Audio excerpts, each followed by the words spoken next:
Glad that you were able to meet with me today. Could you start by just introducing yourself and the grade that you teach and the content that you teach? Sure. My name is Mandy Thompson. I teach third grade. I teach all subjects, so ELA, math, science, and social studies. We're not departmentalized like a lot of third grade. And I'm in Forsyth County Schools in Cumming, Georgia. Okay, nice to meet you. Nice to meet you. So I'm Destiny. And so today I just want to take this time to talk about any concerns that you may have regarding your planning, classroom management, any type of support that you may need.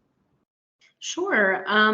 So at my school, we have a diverse population, and a large portion of this is like students from the Asian or Pacific Islander descent. So a lot of them are from India or have relatives that live, and they often travel for extended periods of time to India to visit family or whatever it may be for different holidays. And I struggle with filling in the gaps for these students when they come back to school. So I didn't know if you have any tips or strategies for me as to how I can fill these gaps when they do come back after missing so much content. So, one thing that kind of came to mind for me was having that consistent communication with the families, and if they feel comfortable with sharing specific dates of when their students will be absent, that way you can kind of give them like a binder or like a folder of material. That you've already covered just to make sure that they're still getting some of that instruction when they are away so that when you come back, it is a smaller gap that you would have to fill, just reviewing the work that they did and applying that to whatever standard you're currently on. Okay.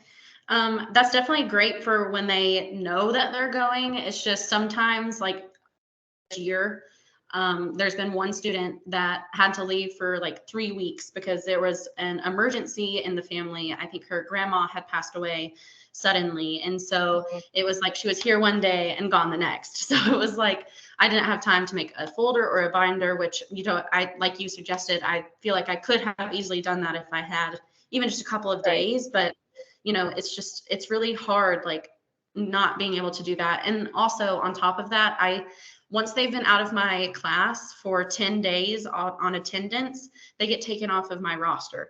So Mhm. I don't even have communication with them if I haven't had the chance to before they leave. So it just makes things even harder, unfortunately.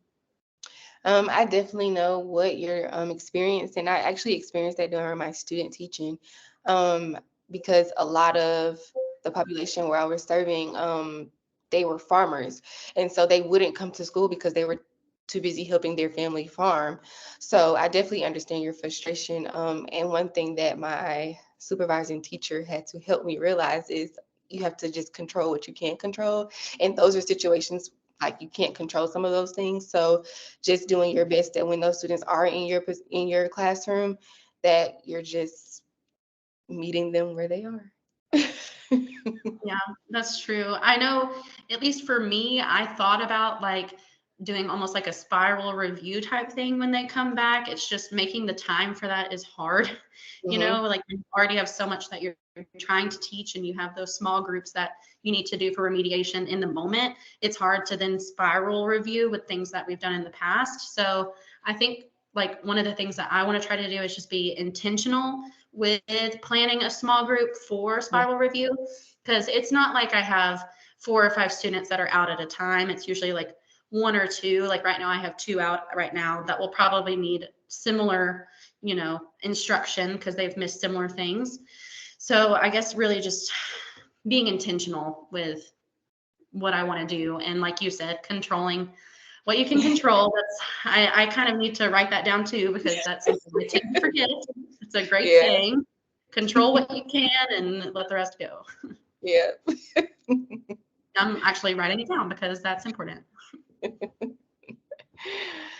And I know it's easier said than done, but once you get into it and once you keep saying it, then it'll come easier to you. Yes. Were there any other concerns that you wanted to discuss? Yes. The other thing I really wanted to talk about was, so I have 4 gifted students in my class, and I also have 5 students with an IEP. So it's like I struggle with the differentiation, but mostly with like making independent and rigorous work for my gifted students. And so I don't want them to feel like I'm giving them busy work. And so I just kind of wanted to know how you would suggest creating that rigorous independent work for those really high level or gifted students. Because I tend to, as we all do as educators, focus on the ones that have gaps and stuff like that. And I feel like I leave them out a lot because they are accelerated. So I didn't know if you had any tips or strategies for that. So have you thought about creating a choice board?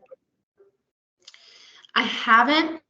I shouldn't say I haven't. I have thought about it, but I just haven't done it because it's gonna sound really bad, but it's like even more work, like not only for me, but for them. And sometimes I feel like even that is like the different choices I feel like are just seen as busy work. So it's like I wish I could just figure out a way to be more intentional and like appeal to their interest in a way, I guess you could say, because they are so creative and abstract. So that's kind of my struggle. Like it's hard to even with choice boards make that type of rigorous. So on the choice board, so I heard you say that it's the independent work when you're in small groups, correct?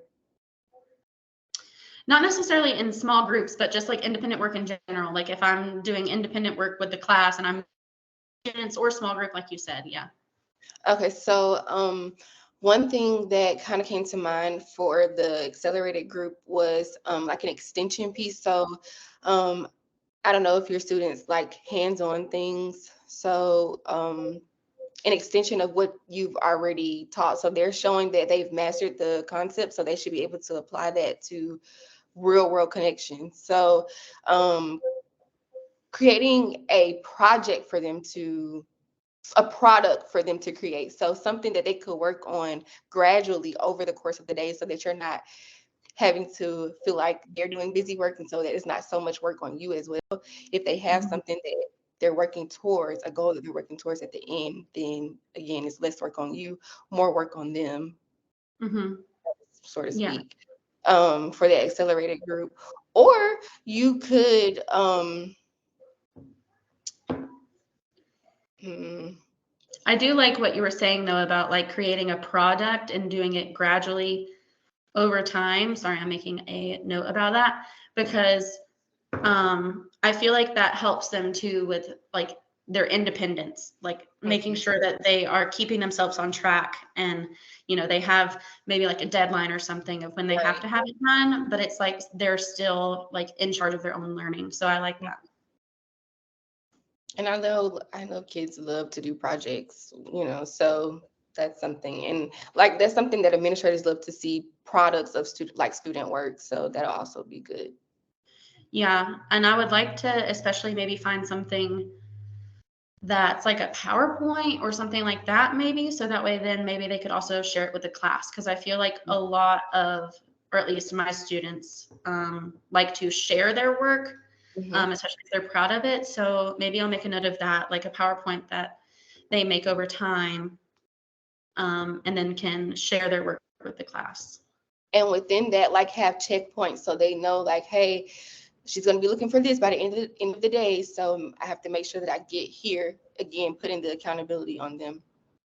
Okay, I like that. The checkpoints, um, that's definitely important too, because I feel like sometimes they get off track. And I know a lot of times a lot of students even go to them for help and it's like at their table and stuff. So that'll help them and be like, actually, I have my own work to do. I can't help you all the time. Yeah. Okay, And great. then so I collaborate. So I teach fifth grade, but I only teach reading, but I collaborate with my math partner a lot. And one thing that she does when she's working independently is like bingo around the room for math. So she around the room she has the correct answers for the equation, but they have to create an equation that goes with whatever is around the room. So that's something that you could kind of coach your students up to doing during their independent time, and it's also self-assessing. Yeah, I like that a lot. And it gets them out of their seats. Mhm. Okay. So we kind of talked about like, so a goal for myself will be to really try to implement like a binder or folder for my students who are like, I know that are going to be leaving for an extended amount of time. And like you said, controlling what I can for those students that I don't know will be going out of town. And then I really like the idea of like making a product. I like that work that you use, product, that they can gradually work on over time. And I liked the idea of maybe doing a PowerPoint so that way they can show it to the class with checkpoints to keep them accountable. And I wrote down like your bingo around the room idea. I think I really like that idea too. So thank you so much. Welcome. So glad I could give you some pointers. Yes, me too. I like that. I'm definitely probably going to take it to my team too, because they probably like some of these ideas. Mhm. All right. Well, thank you so much. I really do appreciate your help today. No problem.